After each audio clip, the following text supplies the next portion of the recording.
Merci.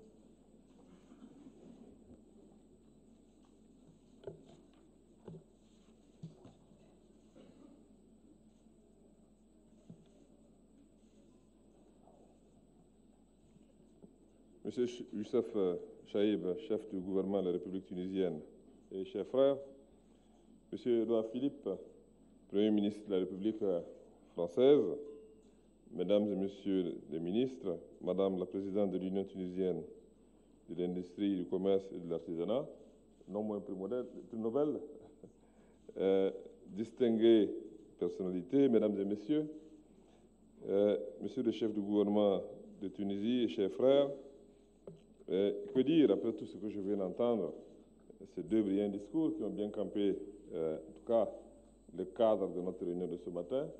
Bon, je m'attarderai quand même à prononcer quelques mots qui, je pense, ne seront pas trop ennuyeux.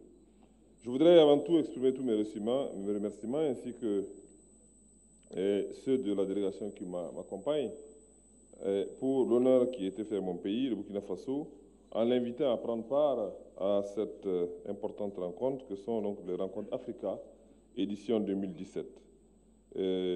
J'avoue que depuis la première édition qui a eu lieu à Paris en 2016, nous avons pris conscience qu'un vent nouveau, un élan nouveau en tout cas s'est élevé dans l'espace francophone sous l'impulsion de tous les pays concernés pour essayer de créer une sorte de communauté d'affaires, une sorte de communauté donc de destin dans le cadre donc de la mondialisation qui, comme vous le savez, est un environnement qui est très concurrentiel et souvent impitoyable. Alors, le fait que ceux qui parlent la même communauté de langue et qui ont le même droit des affaires, qui ont également une tradition de commerce entre eux, il est important que nous puissions donc mutualiser donc nos efforts, multiplier les contacts, les partenariats, de manière à créer les synergies nécessaires pour tirer en tout cas nos intérêts dans ce monde en devenir. Nous avons bénéficié à Tunis d'un accueil chaleureux et fraternel, à la hauteur de la tradition d'hospitalité du peuple tunisien. Depuis la première édition à Paris en 2016, oui, je le disais, les rencontres Africa constituent un des plus importants forums d'affaires entre les entreprises et les investisseurs de France et d'Afrique. Votre présence nombreuse dans cette salle témoigne du succès de cette édition 2017. Monsieur le Premier ministre, j'ai écouté avec beaucoup d'attention l'intervention du président Macron lors de la récente conférence des ambassadeurs. Et là, la vision était très claire lorsqu'il a affirmé que l'Afrique jouait donc avait occupé une place stratégique dans la vision politique et économique de la France pour l'avenir. Vraiment, ça nous a tous rassurés. Nous avons compris tout de suite que la France ne voyait pas son destin dans la mondialisation sans son arrimage donc en Afrique. Et c'est la raison également de notre présence ici. Je pense que c'est une vision qui est tout à fait conforme à ce que également nous pensons. Alors, depuis la première édition à Paris en 2016, je le disais, les rencontres africaines ont connu un succès croissant et je pense qu'elles vont s'accentuer dans le futur. Mesdames et Messieurs, la tenue de ce forum nous donne l'opportunité de présenter les possibilités d'affaires dans mon pays, le Burkina Faso. Peut-être que tout le monde ne connaît pas, mais je suppose que la plupart le connaissent. Le pays de Burkina Faso qui est situé au cœur de l'Afrique de l'Ouest.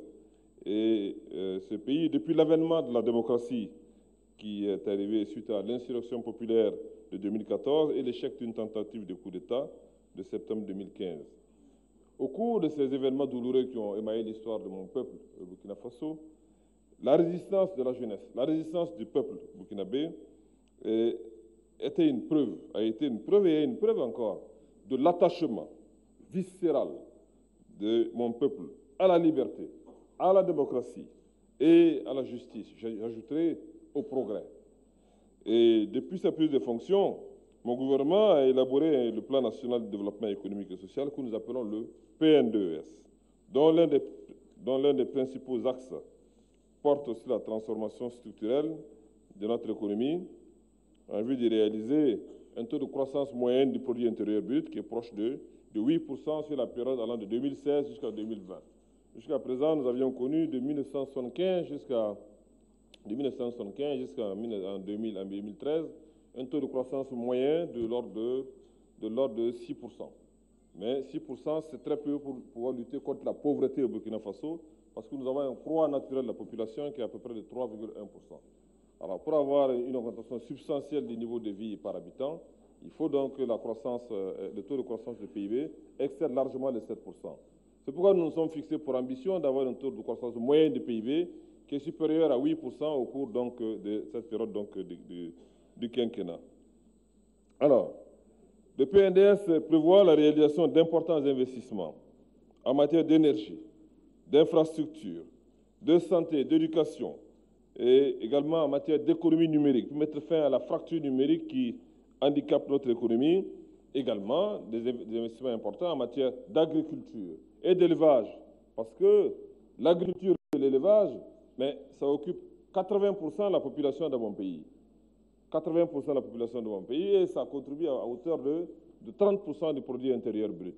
Il y a un potentiel donc énorme au niveau de l'agriculture, compte tenu du niveau de productivité que nous avons dans ce secteur-là.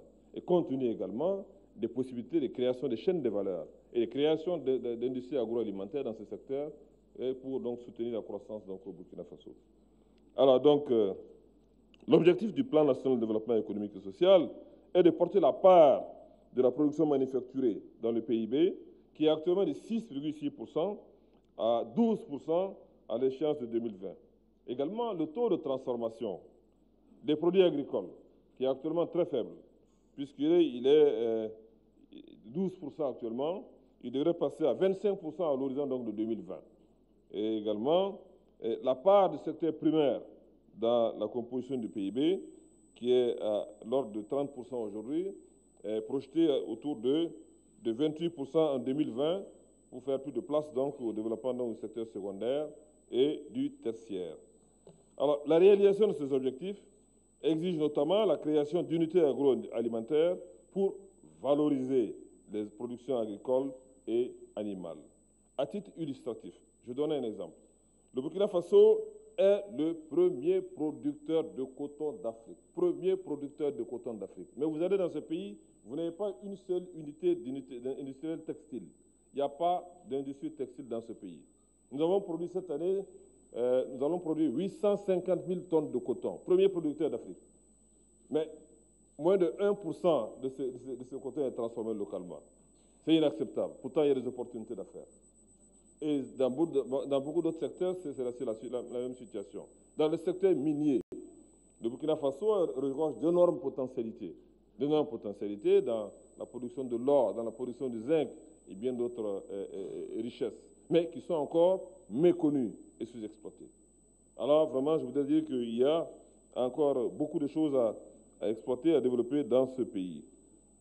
Alors, à l'occasion de la tenue de la conférence des partenaires du Burkina Faso pour le financement du plan national de développement économique et social, que j'ai animé moi-même en décembre 2016 à Paris, j'avais eu l'occasion de souligner que notre stratégie de développement au Burkina Faso repose sur l'essor du secteur privé. Pendant longtemps, on a pensé que c'est en recrutant des fonctionnaires qu'on allait développer l'Afrique. C'est terminé, cette conception des choses. La conviction de mon gouvernement, c'est que c'est le secteur privé qui crée la richesse. C'est le secteur privé qui crée l'emploi. Et le rôle de l'État, c'est de créer les conditions de développement du secteur privé et de sa rentabilité.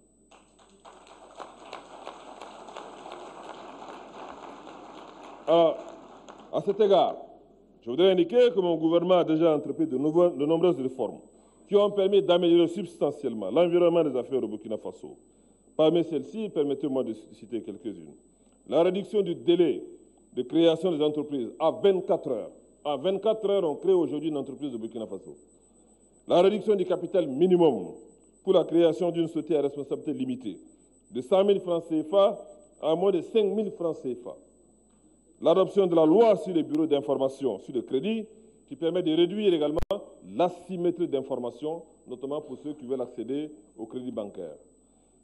Et l'entrée en vigueur de l'acte uniforme de l'OADA portant organisation des procédures d'appurement du passif, qui crée un cadre d'environnement des affaires unifié et qui crédibilise et protège ainsi les droits donc, des investisseurs au Burkina Faso et dans tous les pays signataires de l'OADA. Je voudrais également citer, avec votre permission, la révision du code minier, qui est actuellement l'un des plus attractifs au Burkina Faso.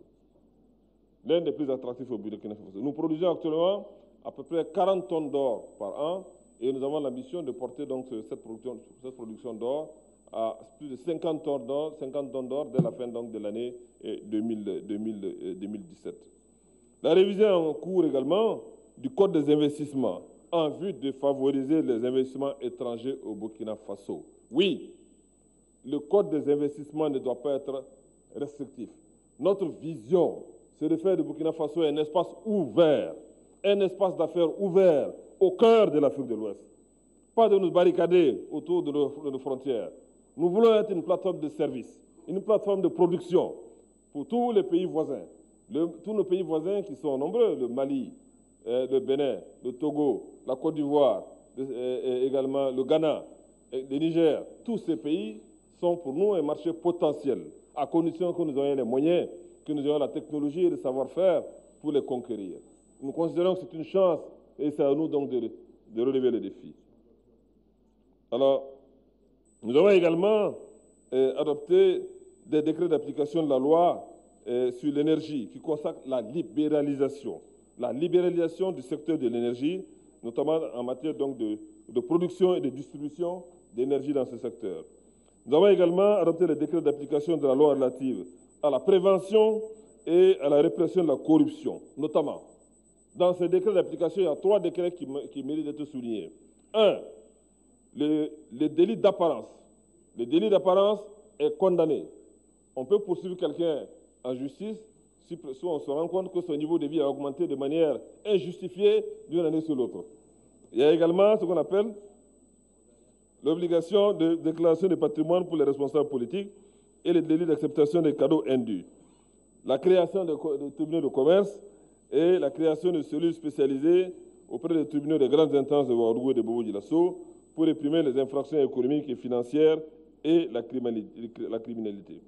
L'adoption du nouveau code de marché public va également en alléger les procédures. Je voulais également signaler des réformes phares, des réformes importantes que je ne peux pas ne pas souligner.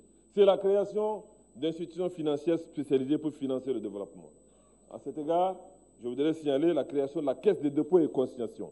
La Caisse de dépôt et consignation qui a vocation à centraliser l'épargne à long terme pour financer la politique de la ville, financer le soutien aux petites et moyennes entreprises, financer l'énergie, financer le numérique. Donc nous sommes donc dans cette dynamique et nous avons également en perspective la création de la banque agricole. Oui, le Burkina Faso est de retour. Je voudrais indiquer donc que j'avais, au cours de la conférence de Paris, utilisé une formule qui avait amusé un peu les participants, c'est de dire, c'est un terme anglicisme, c'est de dire, mesdames et messieurs, Burkina Faso is back and open for business.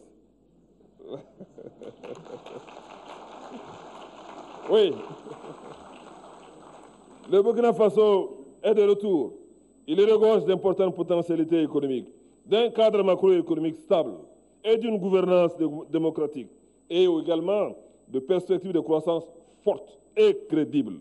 À cet égard, mesdames, messieurs les chefs d'entreprise, mesdames, messieurs les capitaines d'entreprise, vous êtes les bienvenus pour réaliser vos projets d'investissement sous forme de partenariat public-privé, d'investissement direct ou d'investissement de portefeuille dans tous les secteurs. Alors, je souhaite plein succès aux rencontres Africa 2017. Je vous remercie.